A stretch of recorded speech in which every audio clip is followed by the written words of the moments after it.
this semester, but very eager to get to know all of us here at the School of Forestry and Environmental Studies, and really is a very broad gauge guy. So I'll introduce him in a minute. I also just want to mention to you all that the Yale Environmental Dialogue that's been kicked off as one of the critical initiatives of the School of Forestry and Environmental Studies strategic plan launched a couple of years ago is moving into high gear.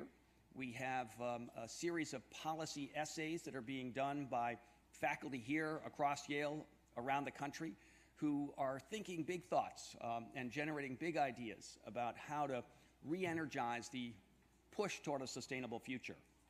And we will be gathering thought leaders from across the country and the world February 7th, 8th, and 9th, really panels on the 8th and 9th on a range of topics. We've got 30 plus different perspectives being introduced in 10 different segments. And there will be space for students at all of these discussions. So Melanie Quigley will be setting up today an online sign-up and lottery system so that there will be seats for every one of you who might be interested in attending one of these sessions. You'll need to think about what your priority topics are, because you will need to sign up by topic, but there will be, as I said, seats available. John.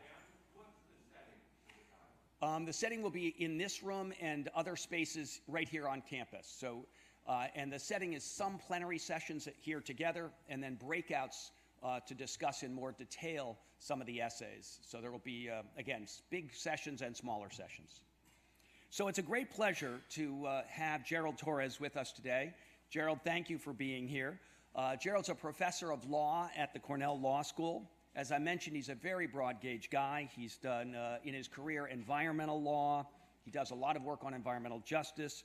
He's a real world-class expert on federal Indian law. He does critical race theory, but always from a very broad and interdisciplinary perspective, which is why we're thrilled to have him visiting at Yale, in the law school, teaching in the law school, as I mentioned. And at the same time, he does want to build connections here to the School of Forestry and Environmental Studies. So it's a pleasure to have Gerald with us today. I hope some of you will go to perhaps his class, perhaps some of the other things he'll be doing during the spring semester while he's here. He is someone who's thought about the theory of issues, but also the practice. He has government experience. He served as Deputy Attorney General in the Department of Justice, particularly running the Environment and Natural Resources Group. And he's also been counsel to Attorney General Janet Reno. So this is a guy who thinks about the issues from government perspective, a policy perspective, an academic point of view, and has a lot to say about a range of topics. Gerald, it's a pleasure to have you with us. Thank you. Okay. No. Okay. Okay. Okay. Can you hear me? Is this working? Okay. I have a PowerPoint. Now, I apologize in advance. I'm like a technological nitwit when it comes to things like PowerPoints. In law schools, at least in my law school anyway, we don't use PowerPoint very much. So I'm sure I made a couple of errors, like putting too much text, right? Okay, so putting too much text. What I want to talk about today, and I know we've got to be out of here at 1, so I'll try to talk for like 15 minutes, and then we can have questions. And I'll tell you what I'm working on. By an evenly divided court this last year, the Supreme Court upheld an injunction that the district court in the Ninth Circuit issued. And then they appealed to the Ninth Circuit. The Ninth Circuit refused to undo the injunction. It went up to the Supreme Court, and the Supreme Court, because it was still just 4-4 at that point, upheld the Ninth Circuit. And so the question was whether under the Stevens Treaties, the state of Washington would have to replace culverts, because culverts were an impediment to salmon, essentially, making their way back upstream. The fear that I noted here is the one that was stated but not actually litigated, of course. And the fear was, look, if the tribes, there were 21 tribes, if the tribes can make us replace all of the road culverts in Washington State because of the deleterious impact they have on fish and fish habitat, then who's to say what else they can make the state do, right? Can they make the state change logging practices, right? Grazing practices, construction practices? Really what this is, they said, was a kind of free-floating environmental right that the tribes would have, right? And that the court needed to put clear boundaries on what the claims were, otherwise we'll be litigating one issue after another.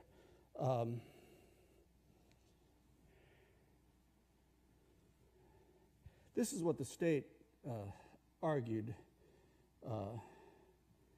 in their brief, right? The treaty has no basis in the plain language or historical interpretation on its face. The right of taking fish in common with all citizens does not include the right to prevent the state from making land use decisions that could incidentally impact fish. Okay? And then produced, as I said, this colloquy, which I could read aloud, but you could read yourself. Right? Basically, to summarize the colloquy, the court asked, could you take actions that essentially eliminated fish? And wouldn't that violate the treaty? And the state asserted at the time that, yeah, they could do that. The state could do that. And it would be consistent with the treaty. I will say, in fairness, that at oral argument in front of the Supreme Court, they recanted and claimed to have misspoke. But that sounds fairly plain to me. Anyway, this is a quick synopsis of the or chronology of the litigation.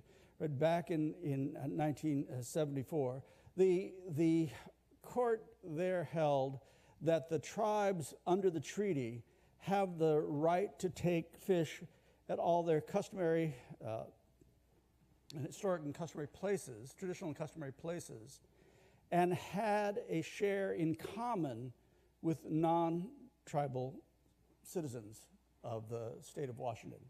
So they took the language and said, and common means half, right? So they have the right to take half the fish, and they get to fish at all of their traditional and customary places, not just the places on the reservation. So this included easements across private land to go and fish. Now, I'm going to telescope this a little bit because there's basically 100 years of litigation around these issues. But so these are the cases.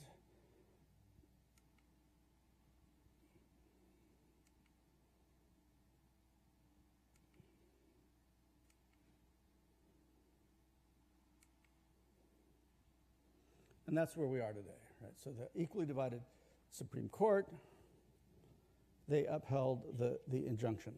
Now, these are the Stevens treaties, more or less.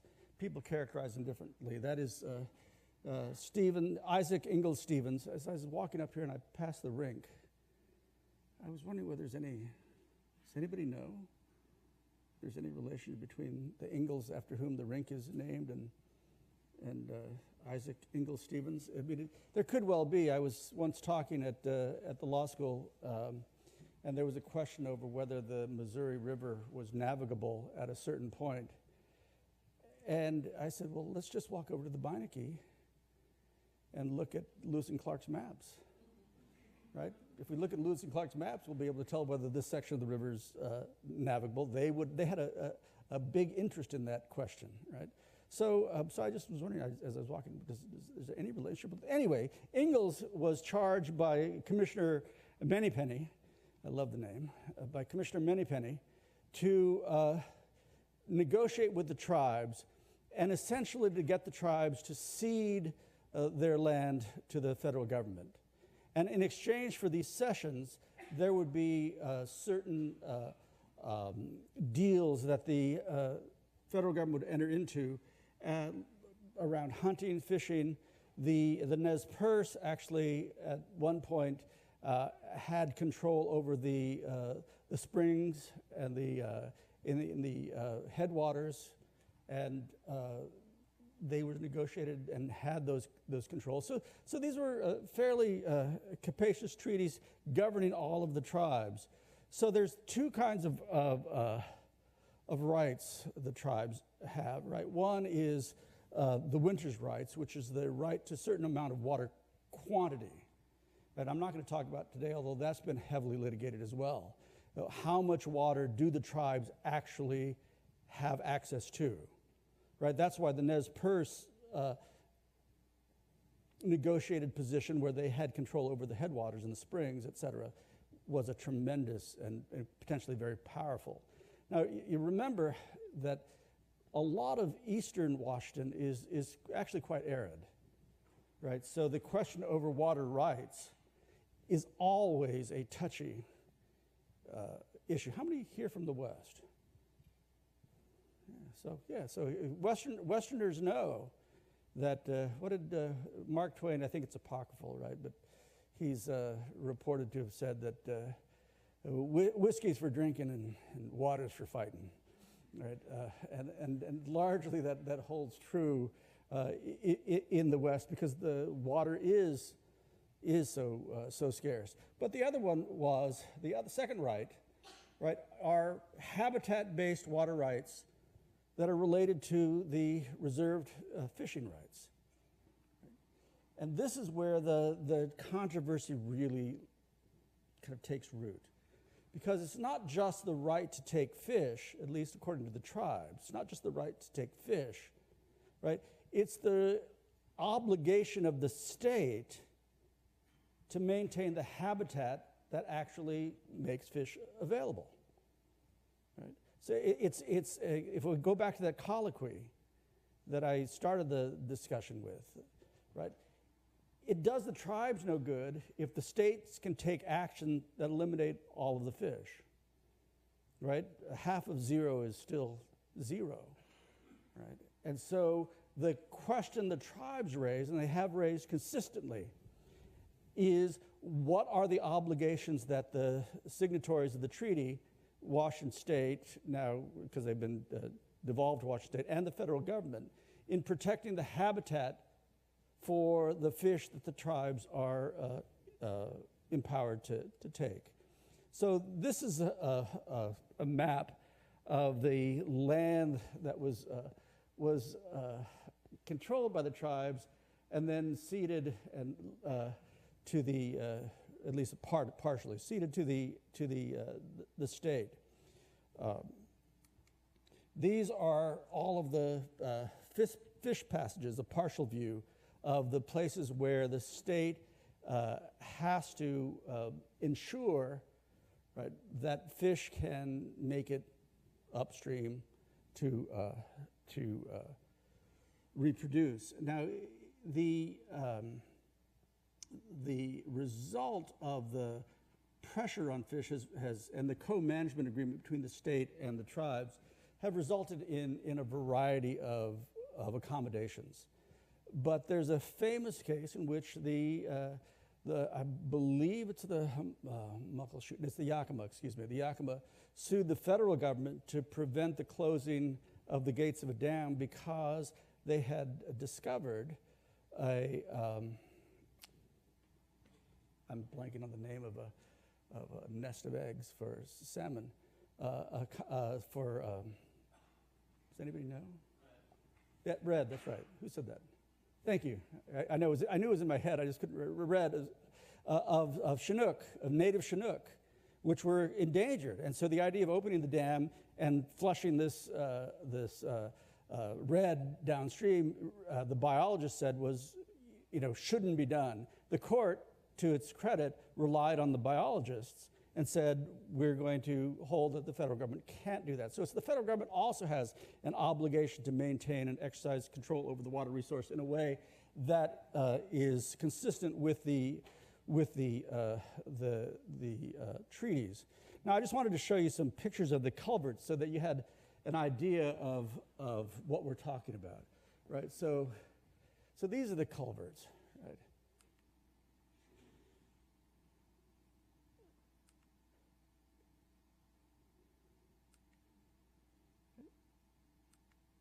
And the tribe was maintaining, right, that unless these culverts are replaced, the capacity of fish to make it upstream is greatly reduced, right? And so those culverts and the replacement of those culverts, right, is what precipitated the litigation. Now, what seems to be clear is that the state biologists recognize, working with the state DOT, that they do have this obligation. The problem, of course, is that it's going to be expensive. Right? It's going to be expensive. And so they're talking about amounts in the billions of dollars, right, to replace all the culverts. The state made the argument that it ought not replace those culverts, ought not be obligated to replace those culverts where there was insufficient habitat upstream or where there were blocking culverts that were not maintained by the state downstream. The court didn't buy that. Right? The court said you have an obligation to do your part consistent with the treaties in order to make sure that you are not contributing to the salmon loss. Now, I want to go back to that first point, though, because it really is, I think, at the heart of it. Right? The treaties do, in a very important way, create a kind of obligation on the state to manage the resource in a way that benefits the tribes and also, of course, benefits the people of Washington. The argument the state was making was we can put in culverts if, in fact, the placing of those culverts is consistent with a greater public need. So improving transportation, presumably, or some other need, flood prevention, you could say, or some other public good. Right? And the court said no. The court said the treaty doesn't create a balancing test. The treaty creates an obligation. And this obligation is to support that habitat and that resource. The Trojan horse that was raised as the potential fear, I think you actually have to kind of take it seriously. But you have to take it seriously for a couple of reasons, right? Not just because the tribes now will sue incessantly over one thing or the other, right?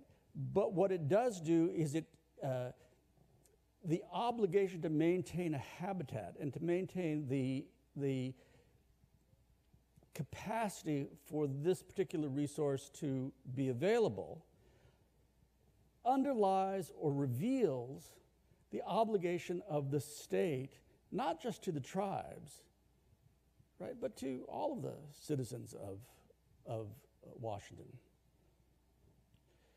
The one thing that's produced, and I'll come back to that point in a minute, because in the context of climate disruption, it actually raises some significant issues. But I'll come back to that point in a minute. The one thing that it has done, and this is important, is it's produced institutional innovation. So rather than being at loggerheads, the tribes and the states, the state of Washington, but other Western states as well, have entered into co-management agreements.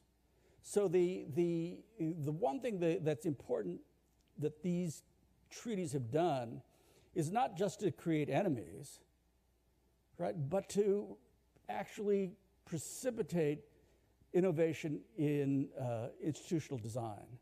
And innovation in institutional design is, of course, one of the hopes that we can have for better environmental management, right? So rather than, someone once said that, once you see a train, right, it's almost impossible to envision a train in any other form.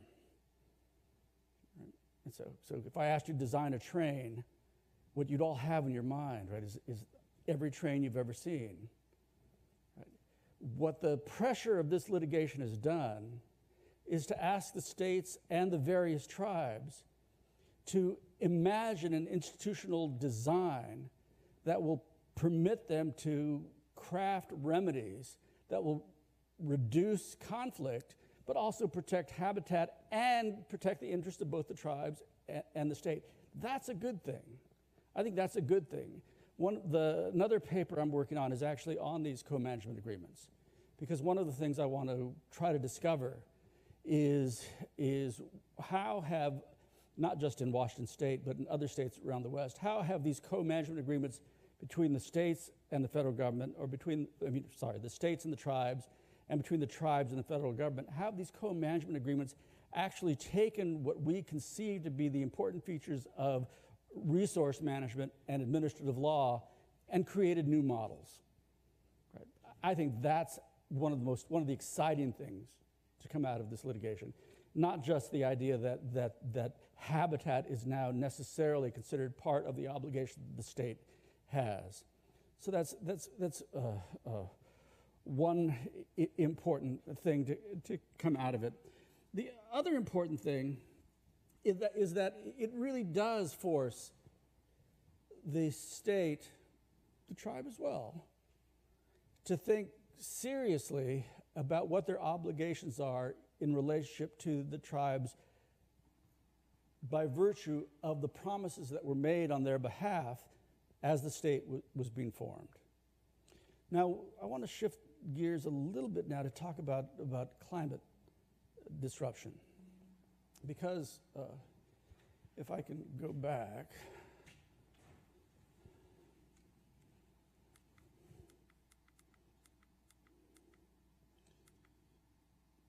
neither of these maps is particularly good. I apologize. I told you I was a nitwit when it comes to PowerPoint and whatnot. I'd have a much better map. But many of the tribes are, of course, coastal tribes. Right? So they not only rely on fish coming down the river, but they rely on shellfish and the shellfish resource. With the increasing acidity of the oceans, with the change in temperature of the oceans, that shellfish resource is now jeopardized. So one question that this case raises is, what is the obligation of the state in relationship to the management of those factors that have an impact on that coastal marine resource?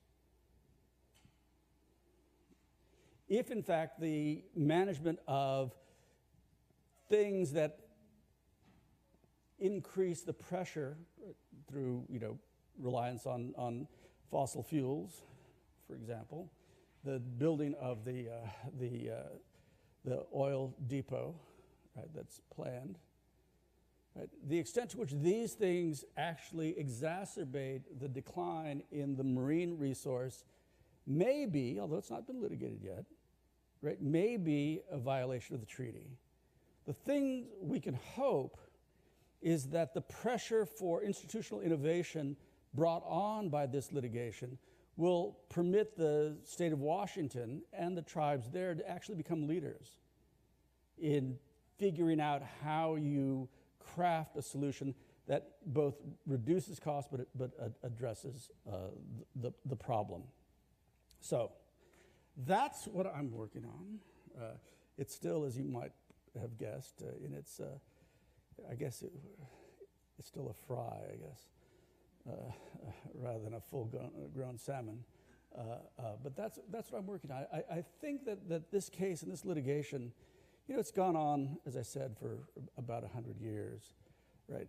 Will actually holds promise for both actual physical changes, but also institutional changes. And it's the institutional and the physical changes and the way those are brought together and the way they are fashioned, I think, that holds the most promise. So I know we have to be out here at 1, so I thought I would stop now and answer questions. John.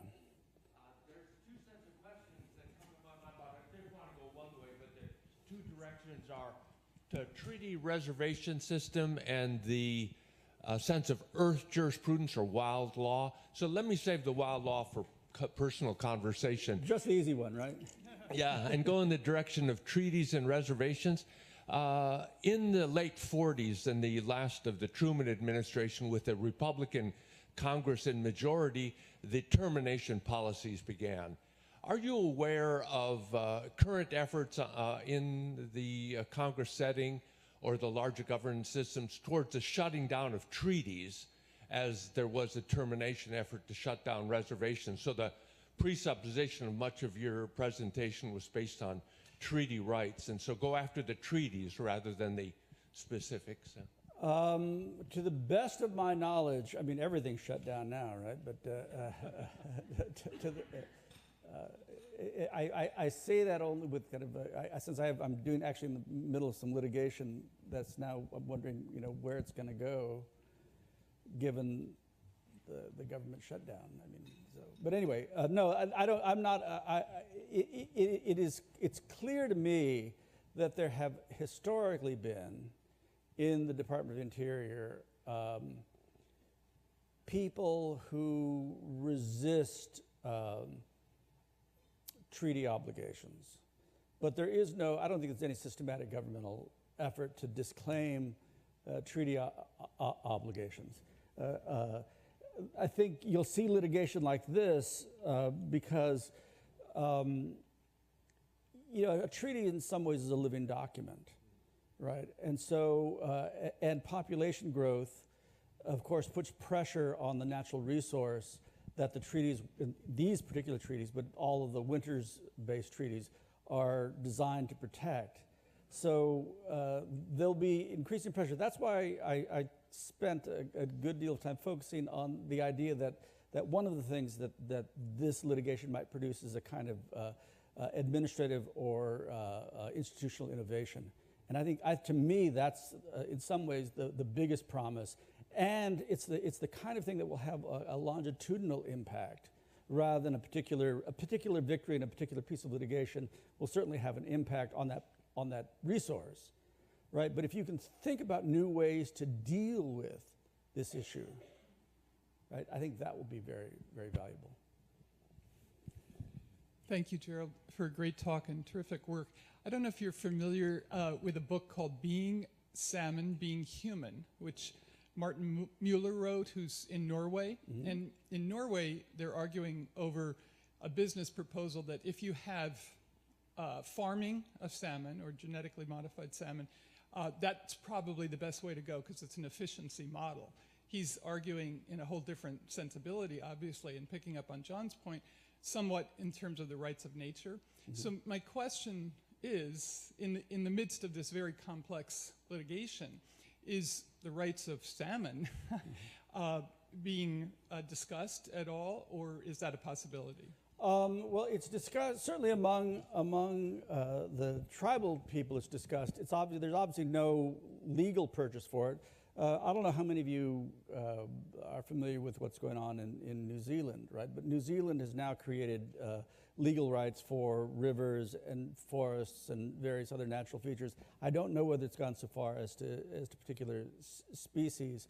But one of the issues, of course, is the importance of maintaining native species to the extent that's possible. And I should tell you, back when I was in government, people were having serious conversations about what they called zoning the West. And what they were talking about was just, taking a kind of clear-eyed, hard-headed view of all the rivers in the West, and we're just going to check off those rivers where we're going to eliminate salmon and just not spend any resources on trying to maintain salmon in those, and just call those rivers salmon-free, and then spend our resources on the salmon. These were serious discussions. Thankfully, they went nowhere. But it was viewed as kind of the hard-headed look, right? This is what you'd do if you were serious about the resource in the West. So the way you characterize the resource is actually really important. Important. And the point that I made, and I made it in a kind of submerged fashion, and I appreciate that I did. I might as well bring it up to the surface. Right? The point is that one of the things the treaties teach us, right, is that government institutions, when it comes to managing resources that are incapable of private ownership, has an obligation to manage those resources in trust for everyone, right? So that there's an underlying, that the legitimacy of the government actions, in fact, rests on a kind of trust relationship with us as well as with the tribes. The tribes are different because they have a special treaty relationship with the federal government, but all of us depend on the government acting consistent with our interest in those things which are incapable of private ownership or even public ownership as such, right? So it doesn't quite go to your point, but it's in the neighborhood, okay? Yes, sir. Tell me your name. Pete. The rig is named after a World War I pilot. I looked it up. Oh, good.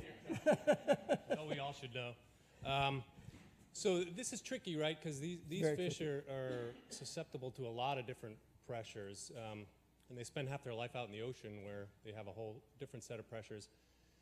And I'm guessing this law case has like a history of its own, right? And it has a life of its own. But is there a sense that with respect to these culverts that they're one of the major pressures with respect to the salmon? Well, I mean, that's an excellent question because, in fact, that question dominated a lot of the briefing, and in fact dominated the argument in front of the Supreme Court. And what the state tried to do was to say that the tribe had to document the significance of the decline that is directly attributable to the culverts. And so there was a lot of debate back and forth about that. The magnitude of the decline that the state was willing to concede was anywhere between 3.5. Okay, so there hasn't been. I mean, the point that you make is exactly right. There are a lot of pressures on this resource, not the least of which, of course, are droughts and declining quantity of. Oh, it died. Okay.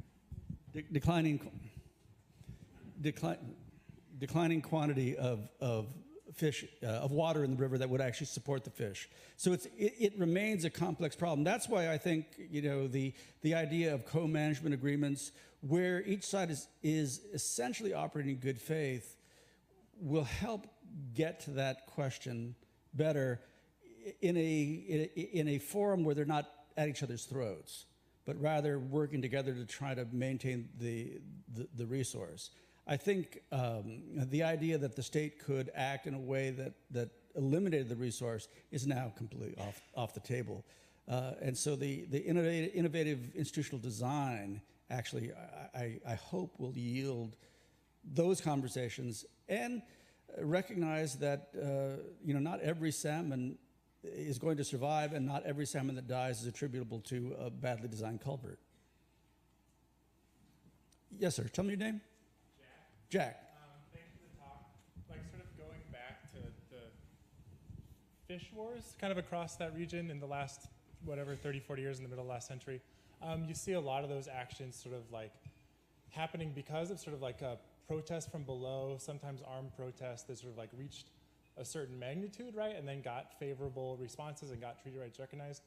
I think your assertions about the co-management agreements are interesting, but I think in some situations you see those sorts of things sort of like taking power away from those more like bottom-up social movements. So I'm wondering how you see that sort of like more kind of like autonomous person-to-person organizing falling into the co-management agreements that you're talking about. Let me say this: the conflict over fishing rights isn't just in the Northwest. Sure. I mean, the first case that I authorized when I was in the Department of Justice was my friends in my state of Minnesota were not happy with me, was the Mille Lacs case, which was the Mille Lacs Band Ojibwe case against the state of Minnesota, right? And that was to recognize treaty rights for off-reservation fishing. But in places like Wisconsin, right, where I think because of the kind of this reflex to have an us or them kind of characterization of the problem, if you looked at the problem in some of those rural counties in Wisconsin, as between essentially poor people in Wisconsin seeing a resource that they had relied on being, as they felt, given to these other people, and there was spearfishing, and the tribes were allowed to spearfish, which non-Indians were not permitted to do. The conflict can be seen in a slightly different light. I would hope that the co-management agreements would take into account kind of local tensions and local disputes. I mean, they do get really ugly. In central New York, I mean, they get pretty ugly up there too. They don't need to be, I think. And maybe I'm just Pollyanna, and I recognize that I might well be. But they don't need to be.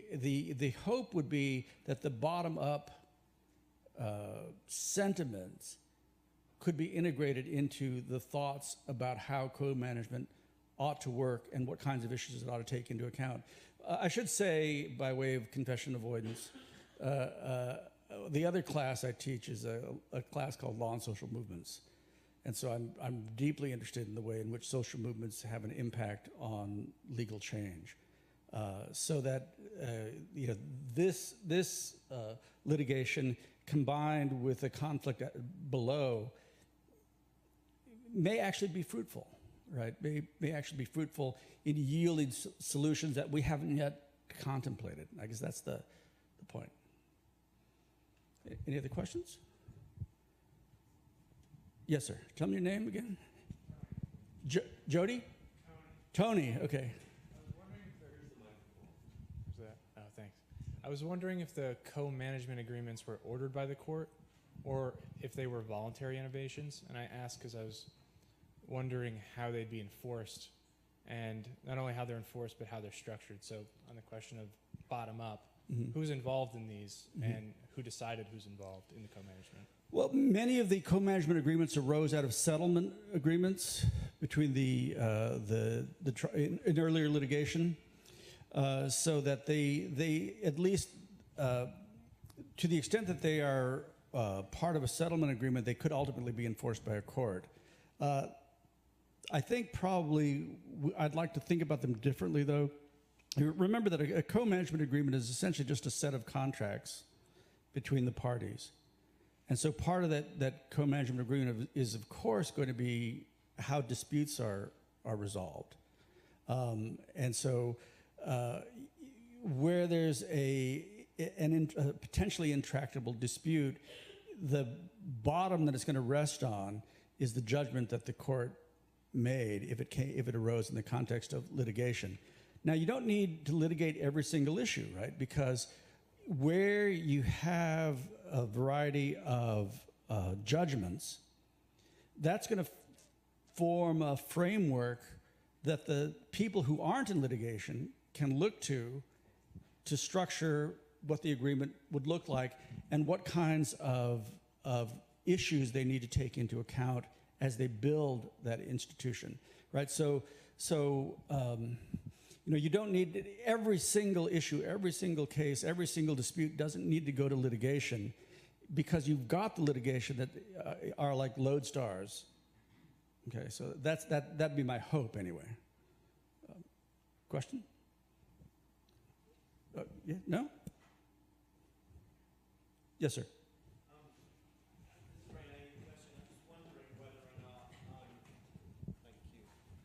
There's sort of a devil on your, or an angel on your shoulder. If you've got any sort of advice for people sort of in the environmental or conservation movement. So I was thinking this was a little bit similar to the ESA, so the Endangered Species Act.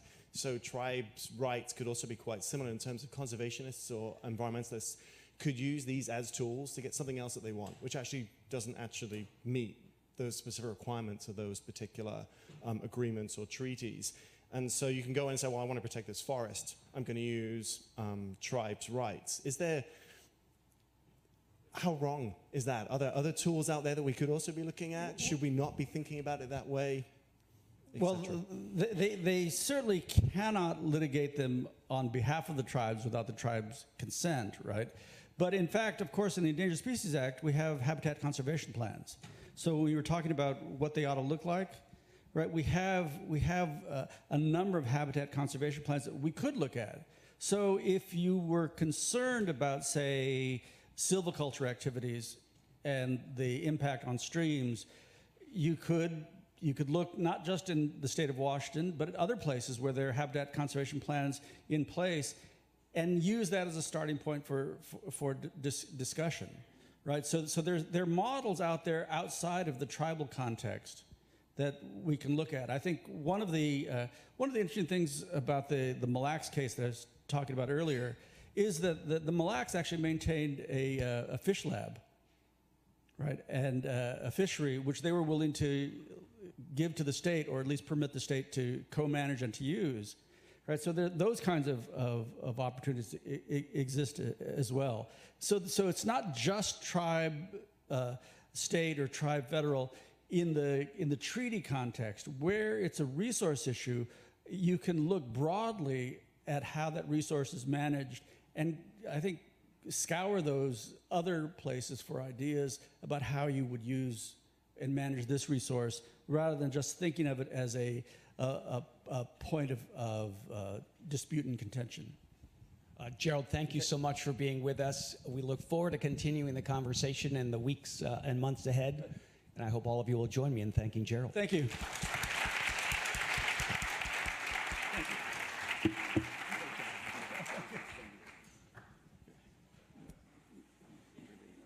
There's a lot of people who are hoping to connect at various times. Okay, good. Well, I apologize for being late. I know Looking forward to thank you so much. This was great. And I think we have Sorry for lunch being late. I was running. Yeah, I understand. We should have sent the car for you. And I think we have lunch together tomorrow. Okay, good. Yeah, Oh, good. great. Good. I look forward to catching Now, can I just take my can I just pull it out?